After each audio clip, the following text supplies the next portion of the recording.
برادران ملت اسلامی، السلام علیکم ورحمۃ اللہ وبرکاتہ۔ الحمد للہ وکفا وسلام علی حبیبہ المصطفیٰ، اما بعد فاعوذ باللہ من الشیطان الرجیم، بسم اللہ الرحمن الرحیم۔ فبما رحمۃ من اللہ لنت لهم ولو كنت فظا غلیظ القلب لانفضوا من حولک، صدق اللہ مولانا العظیم۔ بارگاہ رسالت معاب صلی اللہ تعالی علیہ وسلم میں درود پاک کا ہدیہ پیش کریں۔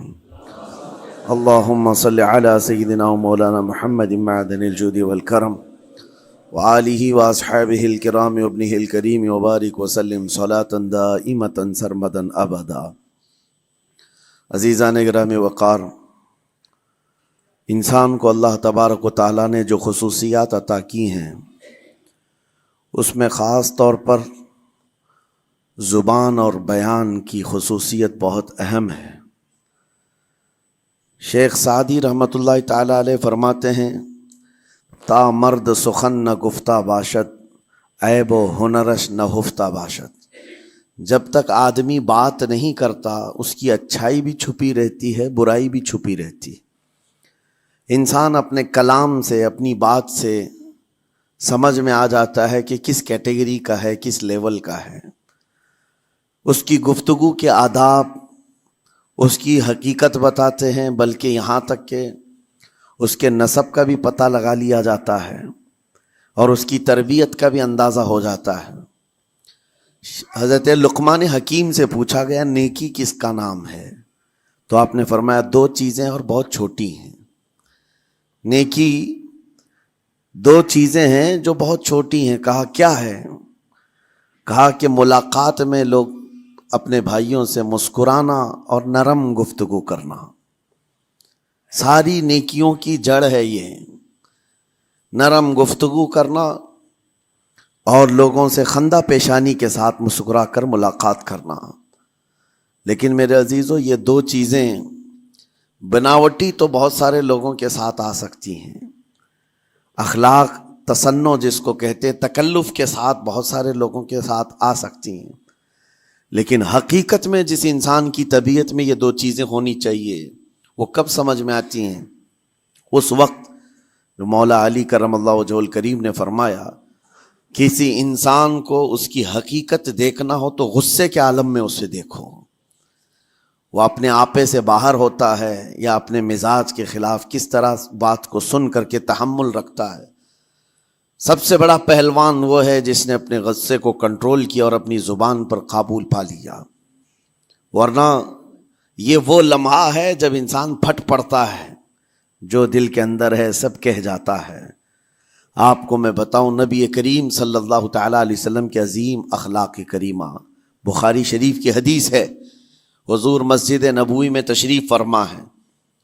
اس وقت مسجد نبوی، آج ہو سکتا ہے آپ کے ذہن میں جو امیج ہے مسجد نبوی کی، بہت بڑی عالی شان مسجد، لیکن وہ زمانہ نبوی میں اس طرح کی نہیں ہے۔ کچی دیواریں تھی، اوپر چھپر کے چھت پڑے ہوئے تھے اور مٹی کی زمین تھی۔ یہ مسجد نبوی کی شکل اس زمانے میں حضور اکرم صلی اللہ تعالیٰ علیہ وسلم اپنے صحابہ کے ساتھ بیٹھے ہیں۔ ایک دیہات کا رہنے والا شخص آیا۔ ایک بات یاد رکھیں کہ دیہات میں، گاؤں میں رہنے والوں کے اخلاق اور تمیز میں بڑا فرق ہوتا ہے، ان کے ہاں آداب کی کمی ہوتی ہے۔ وہ شخص آیا اور مسجد نبوی میں آ کر حضور صلی اللہ علیہ وسلم سے کچھ بات چیت کیا اور تھوڑی دیر کے بعد مسجد میں ہی کھڑے ہو کر پیشاب کرنا شروع کیا۔ بخاری شریف میں یہ حدیث موجود ہے۔ جب مسجد نبوی میں کھڑے ہو کر پیشاب کرے تو صحابہ اکرام سب دیکھ کر کے دوڑانے لگ گئے، خذوہ، پکڑو اس کو، پکڑو اس کو، اور صحابہ دوڑاتے تھے، وہ پیشاب کرتے ہوئے بھاگتا تھا پوری مسجد میں۔ نبی پاک صلی اللہ تعالی علیہ وسلم نے فرمایا دعوہ، چھوڑ دو اس کو، کر لینے دو، پیشاب کر رہا ہے مسجد میں، چھوڑ دو اس کو۔ جب وہ صحابہ اکرام حضور کا حکم سنتے ہیں سب پیچھے ہٹ گئے۔ تھوڑی دیر کے بعد نبی کریم صلی اللہ تعالیٰ علیہ وسلم نے صحابہ سے فرمایا پانی کے ڈول بھر کر کے لائے جائیں۔ صحابہ سے ہی منگوایا، پانی کے ڈول بھر کر کے لائے گا اور مسجد نبوی کے میدان میں فرش پر بہایا گیا اور صاف کیا گیا. اب وہ شخص نہایت ہی ڈرا سہما کھڑا تھا, میرے ساتھ کیا ہوگا پتہ نہیں, میں نے پیشاب کیا, اب مجھے یہ لوگ قتل کر ڈالیں. نبی کریم صلی اللہ تعالی علیہ وسلم نے قریب بلایا اور فرمایا, نہایت نرم گفتگو کے ساتھ حضور فرماتے ہیں, یہ اللہ کا گھر ہے, یہاں پیشاب نہیں پیشانیاں رکھی جاتی ہیں. بس یہ جملہ ہے, بخاری شریف میں موجود ہے, یہاں عبادت کی جاتی ہے. اتنا کہہ کر رخصت ہو گئے, رخصت کر دیا. وہ دیہات سے آیا ہوا جو نوجوان تھا یا شخص تھا, باہر نکلتے ہی وہ کلمہ طیبہ پڑھ کر حضور کی غلامی میں شامل ہوا. میں نے وہ بلند عالی اخلاق نہیں دیکھے. نبی کریم صلی اللہ علیہ وسلم کے بارے میں قرآن کہتا ہے, فَبِمَا رَحْمَةٍ مِّنَ اللَّهِ لِنْتَ لَهُمْ, اللہ کی رحمت سے آپ لوگوں کے لیے نرم ہیں, اس لیے لوگ آپ کے ارد گرد لگے ہوئے رہتے ہیں. وَلَوْ كُنْتَ فَظًّا غَلِيظَ الْقَلْبِ لَانْفَضُّوا مِنْ حَوْلِكَ, اے رسول اگر آپ سخت دل ہو جائیں تو پھر یہ سب چھٹ جائیں گے, آپ سے دور ہو جائیں گے. اس رسول کے لیے جب کہا گیا کہ اگر آپ سخت ہو جائیں تو لوگ چھوڑ کر کے دور ہو جائیں گے, تو ہمارے اور آپ کے لیے کس قدر لہجے کی پابندی ضروری ہے. ہاں عزیزان گرام وقار, اپنی گفتگو, اپنے کلام, اپنی بات چیت سے آپ اپنے سلیقے بتاتے ہیں. گالی گلوچ کرتے ہوئے جن کی صبح شامیں ہوتی ہیں, ان کو دیکھ کر کے ہی پہچان میں آ جاتا ہے کس گھر سے یہ تعلق رکھتا ہے, کہاں ان کی تربیت ہوئی ہے, کس طرح ان کے آداب سکھائے گئے. اسی لیے میرے عزیزو, بچوں کو آوارہ بھی نہ چھوڑ دینا کہ وہ اپنی زبان گلی کوچوں سے سیکھ کر کے جائیں.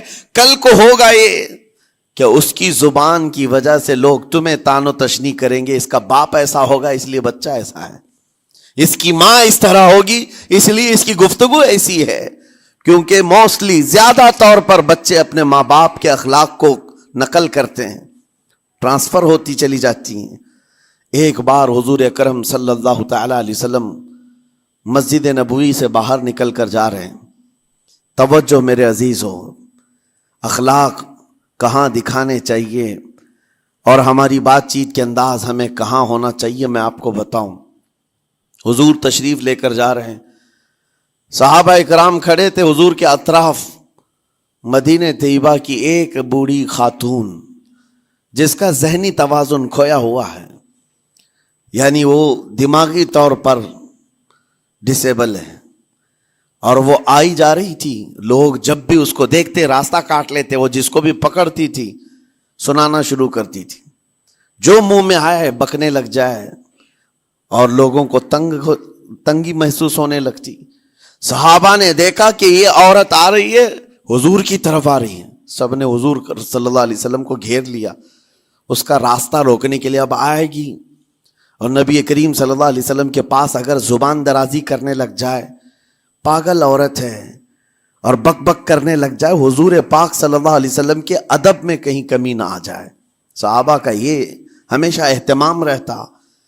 حضور اکرم صلی اللہ علیہ وسلم نے دیکھا تو صحابہ سے کہا, ہٹ جاؤ, اس کو آنے دو, ہٹ جاؤ, اس کا راستہ چھوڑ دو.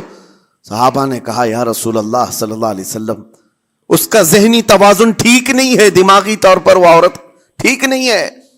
وہ آئے گی اور لمبی باتیں کرتی ہے, لا یعنی باتیں کرتی ہے, کہیں آپ کی شان پاک میں کوئی گستاخی نہ ہو جائے. صحابہ روک رہے تھے. حضور پاک صلی اللہ علیہ وسلم نے سختی سے فرمایا, ارشاد فرمایا, ہٹ جاؤ, اس کا راستہ چھوڑ دو. مجھے پتا ہے پورے مدینے میں اس کی کوئی نہیں سنتا, میں بھی نہ سنوں تو کس کو سنائے گی.